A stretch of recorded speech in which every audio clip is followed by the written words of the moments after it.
عشق حقیقی اور عشق الہی، عشق مجازی، یہ سیپریٹ کیسے کرنا ہے اور ان تینوں کو ساتھ لے کے کیسے چلنا ہے؟ بسم اللہ الرحمن الرحیم.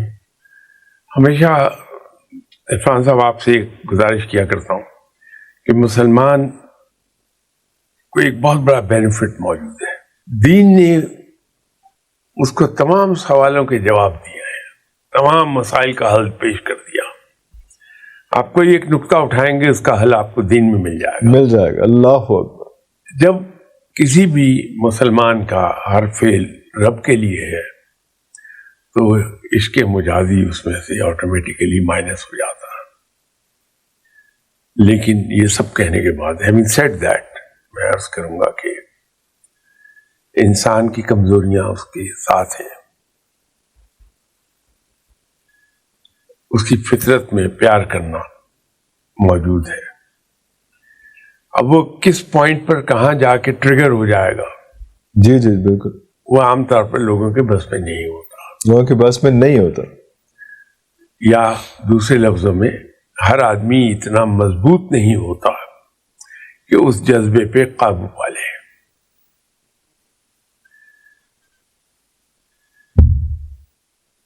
عام طور پہ لوگ عشق مجازی میں ناکام ہوتے ہیں. جب ٹھیس لگتی ہے تو رب کی طرف رجوع کر جاتے ہیں. جی جی. اور اس وقت جو رجوع کرتے ہیں اس میں اتنا اخلاص ہوتا ہے، ارے اللہ اللہ کہ انسان بڑی تیزی سے رب کی طرف دوڑتا چلا جاتا ہے. ارے واہ. اور وہ عشق حقیقی میں مبتلا ہو جاتا ہے.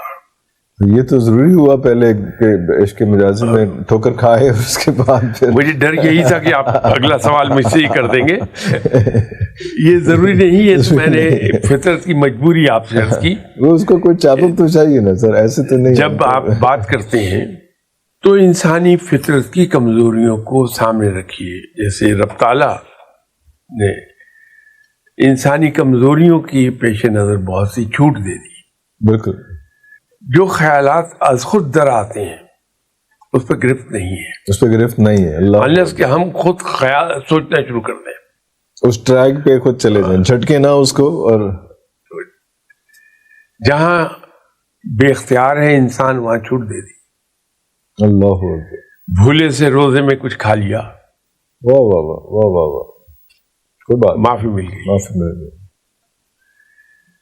سفر میں ہیں آپ، نماز اکٹھی کر کے پڑھ لیجیے، قصر پڑھ لیجیے. اللہ اکبر.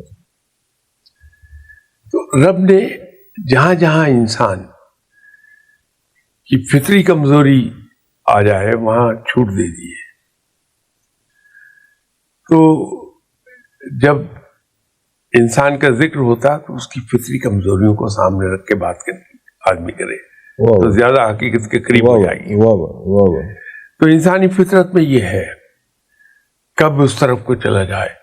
تو جب وہ خالصتاً دنیاوی عشق میں مبتلا ہوتا تو عشق مجازی ہے وہ. بالکل صحیح. اور اس میں عام طور پر ٹھوکر کھاتا ہے بندہ، مار کھاتا ہے. اور پھر رب کی طرف جب پلٹتا ہے تو پوری شدت سے اور پورے اخلاص سے پلٹتا ہے. آپ نے بھی سٹارٹ میں بات کی کہ عشق حقیقی جو ہے وہی سب کچھ ہے، عشق مجازی جو ہے وہ تو اس کا کانسیپٹ اسلام میں نہیں ہے. تو کیا یہ شرک کے زمرے میں آ جائے گا؟ نہیں، شرک کے زمرے میں نہیں آئے گا. دیکھیے، فتویٰ دینا علماء کا کام ہے، اور علماء میں بھی وہ جو فتویٰ دینے کے اہل ہیں، کوالیفائڈ فار دیٹ، ان کے نام کے ساتھ مفتی آتا ہے. جی جی. تو فتویٰ وہی دے پائیں گے. میں تو سچی بات یہ ہے کہ دین اور مذہب کی ABC بھی نہیں جانتا، تو یہ جسارت کبھی نہیں کروں گا کہ میں کوئی فتویٰ دے دوں. لیکن اس کا ایک حلال طریقہ موجود ہے، شادی کے بعد اپنی وائف کے ساتھ پیار کیا جائے. وہ سنت بھی ہے. سنت بھی. تو لیکن وہ جو اس کے علاوہ جو عشق کی بات کر رہے ہیں وہ انسانی کمزوری ضرور ہے لیکن پسندیدہ نہیں ہے.